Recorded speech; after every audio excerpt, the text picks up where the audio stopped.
Ladies and gentlemen, my name is Neuro, and this is an intro to brain science.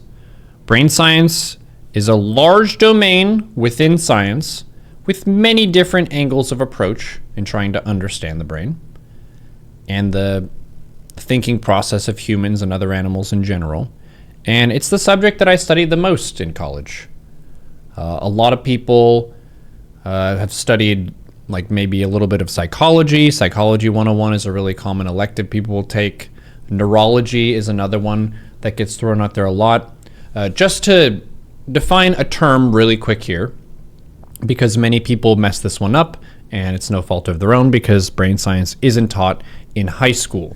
Neurology is not the same as neuroscience. Let's just define this term.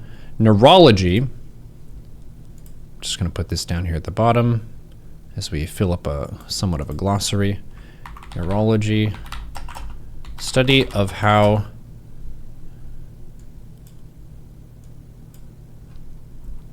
damaged brains perform. And this subset of brain science, you could say neurology, predates neuroscience because it's so dang hard to study the brain. And can anyone guess as to why? The answer is because the brain is inside a bone skull. There's something in the way. So with neurology, you're getting to see people who have taken specific damage to an area, and you're seeing how their brains are different. There are a lot of classic examples that you'll learn about in your intro brain science courses of there's a dude who had a metal rod that pierced through his brain, all the way pierced right through it. And he became a really interesting study case in what are all the systems that get messed up whenever a huge metal rod jabs through your brain at this angle. And you can make some inferences there where the functions that this person lost are likely functions that are at some level managed in that region. So neurology predates neuroscience because we've been able to discover how damaged brains work more easily than we've been able to do brain scans. Brain scan technology is a relatively new thing.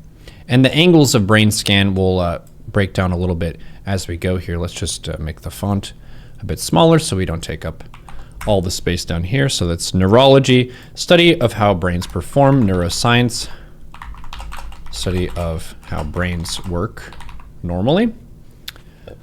Psychology is study of how humans think and their behavior. So psychology is oftentimes classified as an art. I'm going to put an asterisk here. You will oftentimes get an arts degree if you go down the psychology track. And psychology is one of the 6 corners of brain science as a whole. Let's put it here. Psychology, put it there.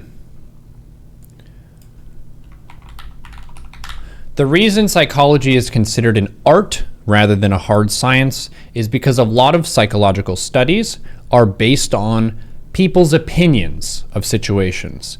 And you can't really trust people's opinions and their own reasoning process as much as you can trust things like the amount of liquid in a cylinder. These are different levels of confidence in the report because sometimes humans don't want to tell you the right answer because they feel embarrassed about the truth. Or sometimes they don't give you the right answer because they don't know the right answer and they just make up something on the spot. So for me, whenever I was a psychology major for about a year, I always felt like it's a little bit nicer to have that more firm, solid way of quantitatively measuring things. I know qualitative and quantitative are 2 key types of studies. Quantitative is the quantity, the number of stuff. Qualitative is the quality of things, how it feels, what it's about. It's more case study based and how it feels, which is more artsy, less scientific. Nevertheless, psychology is still one of the corners of brain science. What are some of the other key angles that you could approach brain science? One of them here, shout out to our Dr. Itchy, is philosophy. Philosophy of the mind. This one would have been one of the earlier forays into studying the brain and the mind and how all of that works, even before we even knew that thinking occurred primarily in the brain. Many ancient folks thought that the soul and the mind and what makes a person who they are was in the heart. And that's why people say stuff like, follow your heart. When actually your heart is more of a blood pump and a manager of the electrical signals in your body rather than the thinking place. That's not to say that you don't need your heart to think. You absolutely need your heart, because if you don't have your heart, you don't get blood to your brain and you die. So the heart is absolutely necessary, but the philosophy of what humans are, what consciousness is, our ability to question that occurred fairly early. Ancient Greeks, ancient Chinese philosophers, all this kind of thing. They've been thinking about what it means to be, what it means to think, consciousness, all of that for a long time. And the philosophy of the mind and that pursuit continues even to this day. So philosophy is another key corner of brain science, and one that you could specialize in. For any given brain scientist, you usually specialize in one of these different angles, which I'll point out which one that I focused on. Another one here is linguistics, the study of language. Let's do purple. Linguistics. So language is its own frontier. People probably heard of Noam Chomsky. He made some major breakthroughs in linguistics. And his key breakthrough that really changed our perspective on how brains work is that he discovered that human brains are pre-wired to absorb language. And they already have the structure built in to just be able to absorb a language that the brain is exposed to, rather than for us to be on a truly blank slate that have language as a foreign thing. Language and our ability to speak and discuss concepts and to express ourselves using words is something that people from every civilization are able to do. People from uncontacted tribes also have language. So you don't really need to be taught very much when it comes to language. As long as other people are around talking, children and babies will just absorb the language and they'll be able to speak it. Literacy, which is the ability to read and write, is a relatively more advanced skill, but our ability to speak and understand each other is absolutely vital to what it means to be human. So you could be a brain scientist who studies almost exclusively linguistics. You study the meanings of words. You study the meanings of words and concepts across languages, and you try to see if there are any differences in what certain terms mean based on certain languages. Very interesting domain, another one of these key corners of brain science. Let's do another one here. This one is, we'll do gray, artificial intelligence. Wow. So this one is one that gets brought up in the news a lot, and the term gets thrown around very loosely. Artificial intelligence, it's not necessarily going to be something that is intelligent and self-aware. It's just something that gets a thinking process done in most of the ways that a casual person will use it. And an artificial intelligence, as a normal non-scientist would call it, could be a series of if-then statements. What we'll call an AI can be very simple. There's like AI art stuff that's like hit or miss. A lot of artists hate it. There are also different ways that we can ask ChatGPT stuff. But basically, it's just a robot that is told to get information from here. This is how you interpret the information, and this is what you spit out. So we currently have very specialized and simple AI that doesn't really get into the realm of a self-aware android. We're still pretty far away from that. It's possible that we get there in our lifetime, but the singularity event is what they call whenever robots kind of wake up to their own sentience and they start to question who they are, they start to advocate for their own rights and things like this. But the distance right now between human intelligence and all the different things that it can do and artificial intelligence is pretty wide. We can make very smart robots that can do one or two things very, very well, but the brain does a lot of things that we don't even normally think of as intelligence, but is a type of intelligence. Let's give an example.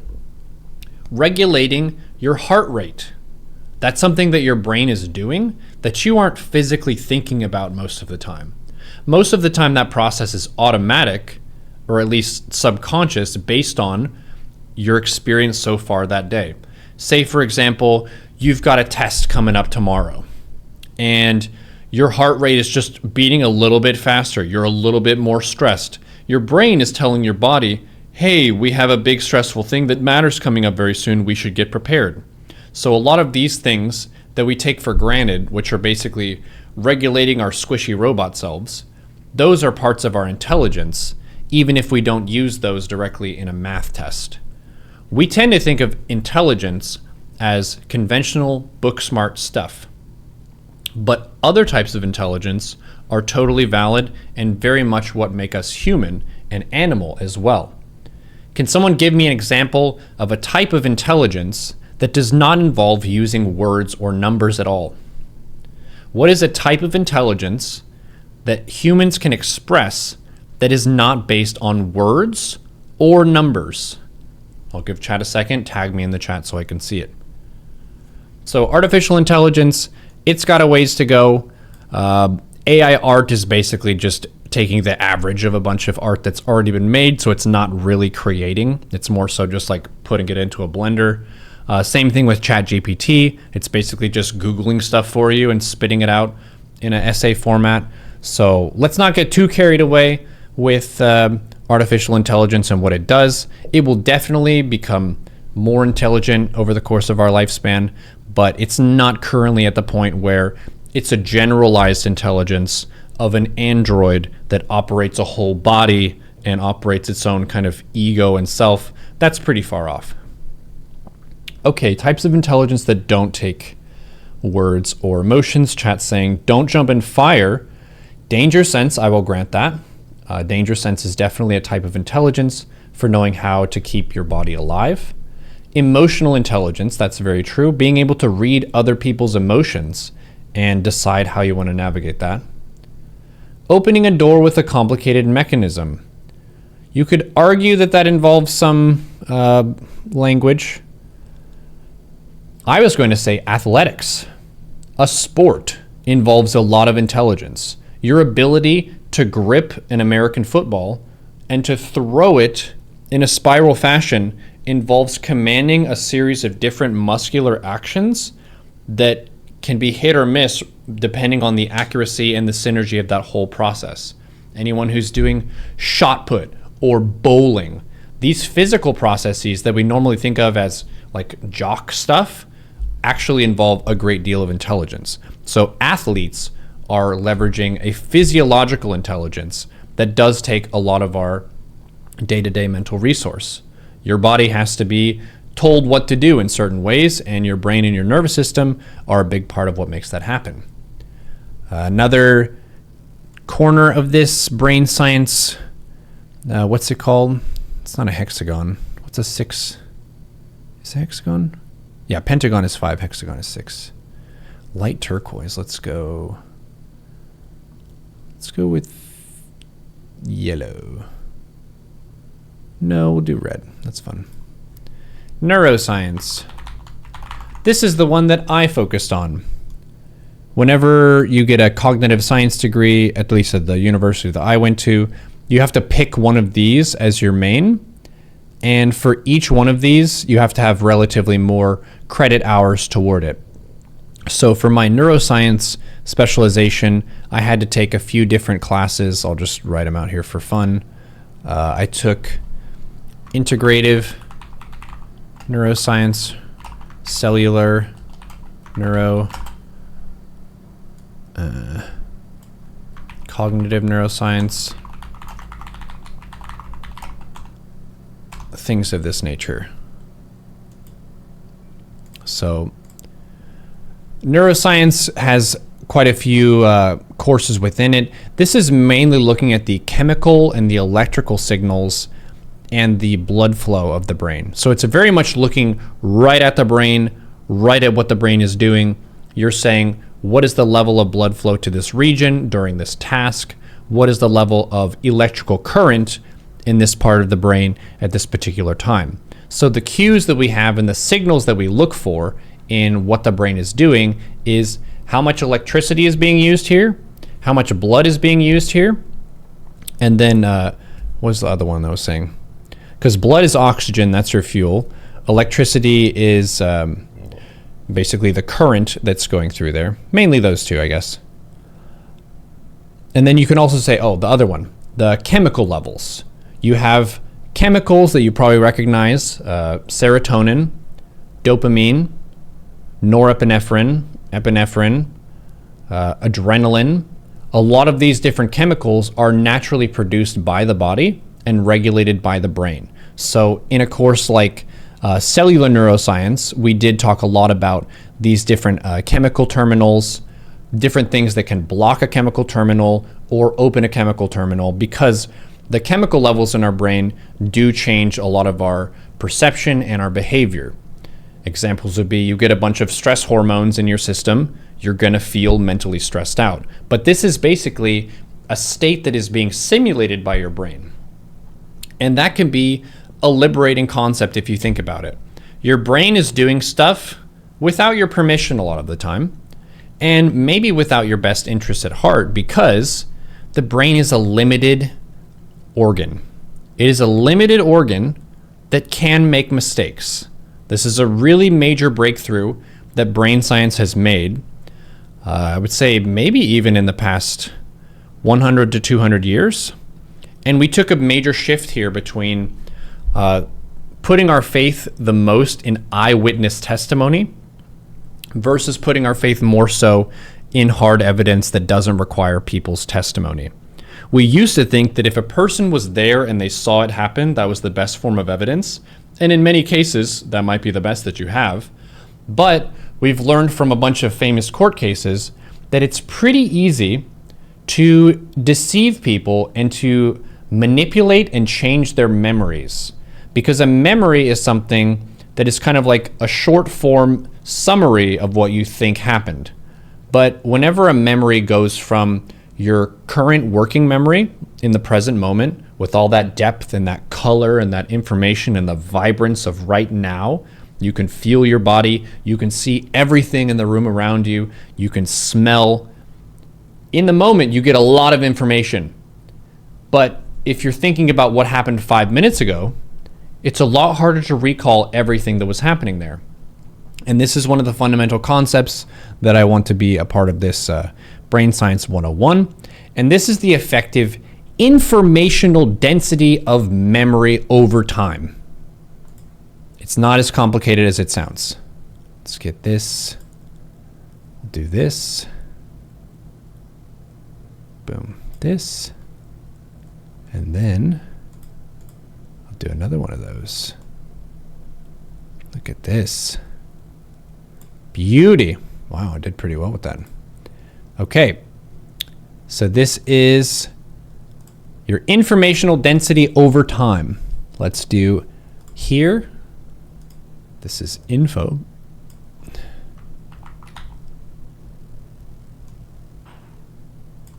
And this is time.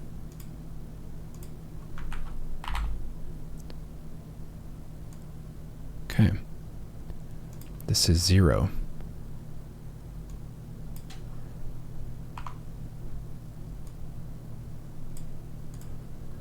Okay. This is what it looks like. I'm just going to draw it out for you with a nice brush. The information that you get in the present moment is super high, sometimes even higher than you realize, like you're getting more information than you're actively thinking about. And then it does something like this.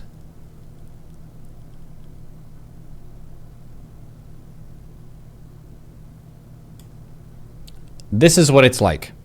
So this is your short term of you can look around the room. This is part of your active experience. This is like what's happened in the past half hour to 2 hours. So it's still pretty fresh. You still have a pretty good sense of what's going on. You can almost close your eyes and you can almost see it. Like I can almost see Trisha at the kitchen table out there. It's like a nice teal table and a chair. And she had her water on the desk. And she's telling Alexa to stop the timer. And I can almost see that because it was fairly recent in my memory. But if I'm trying to remember what one of my college classrooms looked like, it's a little bit more vague because it's further in time. Your brain is compressing and trying to find the Cliff Notes version of what went on. Because to be honest, storing all of this information over time means that you're storing a lot of unnecessary information. And this is a normal part of forgetting. Many people judge themselves because they forget stuff. And it's actually a fallacy. You actually should not judge yourself for forgetting stuff, because forgetting stuff is basically your brain trying to take out the trash. Not that these memories are trash, but that the brain is a survival-oriented system. So if there's information that is going into your experience, but it's not relevant to your survival, who cares? That's why when you go to a party with 40 people and you don't remember 2 people's names from it, that's because their names were not pertinent to your survival. Names are arbitrary and random, and they don't really tell you much about the person because there are a lot of fucking Kyles out there, you know? So for someone to say, "Hi, I'm Kyle," that is not going to increase your chances of survival at all to remember that this person is Kyle. So forgetting is normal. That's a fact. Be okay with forgetting stuff sometimes. If you really want to remember stuff, write it down. And this is the key trick to, if you want to expand your thinking power as a living being when it comes to memory. If you want better memory, make an exobrain and write shit down. An exobrain. Exo means outside. Outside the brain. Can we give you a quick example of what I'm talking about here? Put this here. Put this here. Okay. Does anyone know what this is? This is called paper. And you can write shit down on paper, and you're less likely to forget it. So don't be mad at yourself for forgetting things. If it's truly important, you have tools to make sure you don't forget it. You can also set alarms for yourself. Stuff like that is very nice.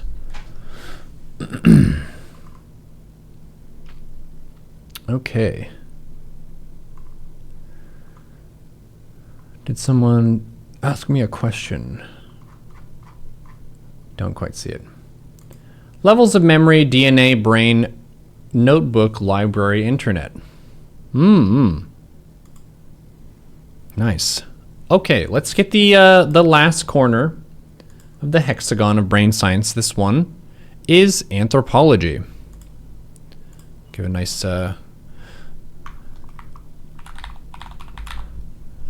more human tone here. There you go. Anthropology. So this is the study of groups of people. This is the study of a person's behavior. This is the study of thinking about thinking, very meta. This is the study of language. This is the study of the brain itself and the nervous system, spinal cord, and so on. This is the study of how we can try to make intelligence happen outside of physical stuff, so robots. And these are basically the poles of brain science. Obviously, you can mix and match certain stuff, like you could think about a linkage between psychology and linguistics and kind of weave those things together in a study. There's a lot that can be done with brain science. It's a very large domain. But then one of the main things to put in front of yourself is brain science is a very young science. What is one of the things that is currently lacking in brain science that we cannot explain to you? We have no unified theory of the mind. We currently do not have a unified theory of mind or how consciousness exactly works. TBD. We are currently working on that one. It's a young science. Please be patient with us. It's been hard to study the brain because it's been behind a skull for so long. So we'll just put this here. This is a point of humility if you're someone who's studying brain science and you're trying to think about what consciousness is. Because consciousness, if you're just looking at the definition of the word, is a type of awareness, but there's a lot of things that can go into and out of your conscious awareness at a given time. And we are not just our conscious systems, we are also our unconscious systems. You are responsible for your whole body. Your whole person, you are responsible for. That means if you have subconscious urges that cause you to commit crimes, you still need to be held accountable for those crimes for the good of the group of humans. So there are a lot of different diseases, conditions, violent urges, things that can cause people to be destructive to their environment that are based on their own brains working, but we still need to hold them accountable just to keep the group safe. So pretty interesting stuff in thinking about our pursuit of a theory of consciousness. We don't have a complete theory yet. If someone figures it out, let me know. You'll probably be a world famous scientist for all time. So congrats on that if you're the one who's going to discover things. What is another quick fundamental of brain science that I can teach you right now? One of the things that distinguishes humans as being very, very, very, very, very, very, very exceptionally smart among animal types is our prefrontal cortex. That is the stuff that is here. This part of the brain. The front part of the brain is probably the part of the brain that you think of when you think about thinking. This is where your executive decisions are made, where you're thinking about what to do about your day based on everything that's happened. Compared to other animal species, the front of our brain is very large. We have a lot of real estate there, a lot of brain cells and connections that are devoted to decision making. A lot of decision making happens up here in this front part of the brain. The overall evolutionary track of how brains have evolved in general, from heckin' worms and fish and other reptiles and stuff into lower mammals into us, is this sort of direction. Something like this. This is the direction of how our brains have been evolving. Most of the systems down here with the brainstem are shared with reptiles, other animals that you would consider to be very simple and not smart. They still have a lot of this same base equipment down here. The main thing that makes humans different is this front area here. This is one of the main ones. As a fun little trick or a little thing to know, your visual cortex is in the back. It's in the back over here. Nice little area. And we're still working out exactly what parts of the brain do everything. We've made a whole bunch of progress, but it's not fully figured out yet. So we're still working on exactly how the brain works. Let me dispel an illusion for you. Let me ask chat first, just to see people's take on this one. There's a phrase, we only use 10% of our brains. Is this true or false? We only use 10% of our brains, true or false?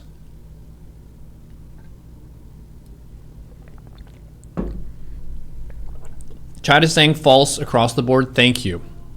Thank you so much. It's extremely false. But why is it extremely false? The reason that it's extremely false is because the brain is what's called fucking expensive. Your brain each day eats 20% of your calories because it is such a hungry computer. Just like your computer sucks power from the wall, your brain sucks power from your diet because it's large. As animals, we have a disproportionately huge noggin with a disproportionately huge number of brain cells. And to keep that system running, it needs oxygen, it needs vitamins, it needs electricity. All of that requires energy coming from somewhere else. So let's just write this down as a fun quote. The brain eats 20% of your daily calorie intake. Cool. That's why if you were only using 10% of your brain, it would be a fucking massive waste. And that would have been selected out evolutionarily probably 500 million years ago. Okay, so the brain consumes 20%-ish of your daily calorie intake. You use more than 10% of your brain. You use your whole brain. Some people use their brain in a more wise and productive way than others, but the brain is still running. Different activities take different levels of mental exertion. That's a fact. So playing a chess match takes way more mental overhead than watching outrage news. If you're watching stuff passively, you don't have to actively make decisions, so you're not engaging decision-making stuff. You're basically being filled with random information that you can just passively absorb. Whereas with an active thing, you have to be deciding stuff for yourself, so it's a lot more things going on. So I'm glad that you know that we use more than 10% of our brains. What is another one that is really cute in pop psychology? There's a myth. Left brain, right brain people. God help us. I don't know who started this meme. So we have two halves of our brain, right? And it's connected by a bunch of little fibers and stuff that hold it together, and some signals go across it. So the brain is a team, like it's a whole unit that works, that is also connected to your spinal cord and everything. And there's no such thing as a left brain or a right brain person. I feel like that's unnecessarily putting people into boxes, because you could think about stuff that involves stuff that maybe uses the left brain a little bit more, but there's not really a reason to put yourself in a hole there and say, I am only going to use the left side of my brain and do, quote, nerdy stuff that fits with that. That's silly. We use our whole brain. If you ever get the brain split in half, you can do some interesting studies on that. Like some people have had the fibers between their hemispheres of the brain severed, and there are interesting things that happen with that. Like you can't physically register half of an image even though your eyes can technically see it, a bunch of weird shit like that. But we use our whole brains. You're not a left brain, right brain person, you're a whole brain person, okay? So don't let them put you into a box and say you can only do one thing. If you're a mathematician and you want to paint an artistic picture, knock yourself out. If you're an artist and you want to do a math problem, knock yourself out. Exercise for the brain is good. It's very good. Exercise your brain. One of the things that they say a lot, especially with aging, is use it or lose it. Maintaining good brain health means challenging your brain and exercising it regularly, just like your body.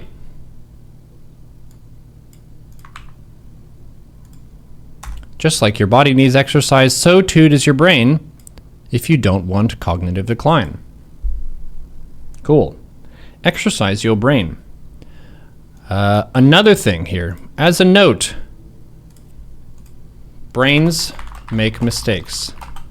Be humble and be ready to adjust or ask for help. We are social creatures, and a lot of times we need help from other people. We need their advice. We need their opinion to keep us grounded. Many times we can fall into a mental loop and we can get stuck on something, and our brain is overly obsessing about this in a way that if someone was looking over your shoulder at what you were doing, they would say you're fussing way too much about this. It doesn't actually matter that much, but the brain can get hooked on it, and the brain is not a perfectly rational actor. This is something that we still haven't, as a society, absorbed fully, and the reason I think for that is because they used to think in philosophy that introspection was the most pure form of information. The most pure and true thing to exist was when we close our eyes and we think about reality. And that was the plane of purity that we can then build off of. We can build chains of logic and things off of our own introspection. And only more recently did we see all the different ways that memories can be distorted, things can be forgotten, memories can be replaced. Humans just aren't the best at complex mathematical equations. We've learned that our brains are not as perfect and ultimate as one might suppose. We do make a lot of predictable mistakes. So be aware of that and also know what your own tendencies are, right? What are the things that you struggle with when it comes to steering your brain in the right direction? I know some people already here mentioned hot elf babes. That's my thing, where it's like you need to stop at a point and be an adult and go about your day. But there's a part of the brain that wants that. So you have to be a good steward of your whole system and say, when is it time to work? When is it time to rest? Some people, like my lovely girlfriend, have more of the opposite issue where the part of her brain that tells her to work hard won't stop, and she wants to keep pushing herself all the time. Sometimes you need a friend to say, hey, watch an anime. Take a break. Okay? Take a break. You deserve a break. Because that part of the brain that's telling you to work hard is just obsessing over, we need to work harder. No, actually, you need to take a break. Trisha's saying the part of her brain that's thinking about cake is this part. So what do you work on with your brain? What do you think makes your brain either better or worse than other people's? What do you feel like you believe about the mind that maybe you're wrong about? This is a super interesting frontier of science. If I were to go back to school for this, I would be probably going for a PhD with something in this area. That would be kind of cool. Normally it would take like 4 years, probably. 4 years to get from my bachelor's to the PhD. You wouldn't normally get a master's degree in brain science because you would need to get a PhD's approval for all your studies anyway, so it just ends up being a pain in the ass. You might as well go to school for another 2 years. Is this how I got my SE2 name? Absolutely, yes. I was going to be Metacog, but people wouldn't know what that meant out of the box. But it was short for metacognition.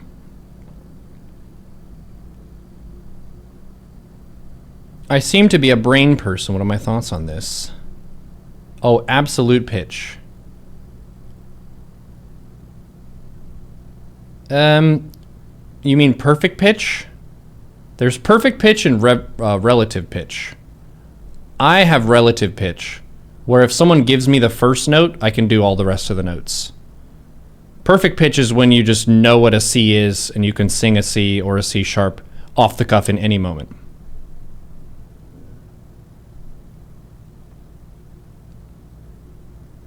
It's extremely comforting to know that the brain is an imperfect organ, makes it feel like you can doubt negative thoughts with more confidence. Yes, that's why stuff like depression is an illusion. And that makes it scary in a sense, but also beatable in a sense that your brain is lying to you. And if you can basically address that voice, the way that I think about it is you have the different voices in your mind that want different things. We're not a completely unified organism either. Because take Trisha's example for Trisha's case, for example. She is working out a lot and wants to work on her fitness. She also wants cake.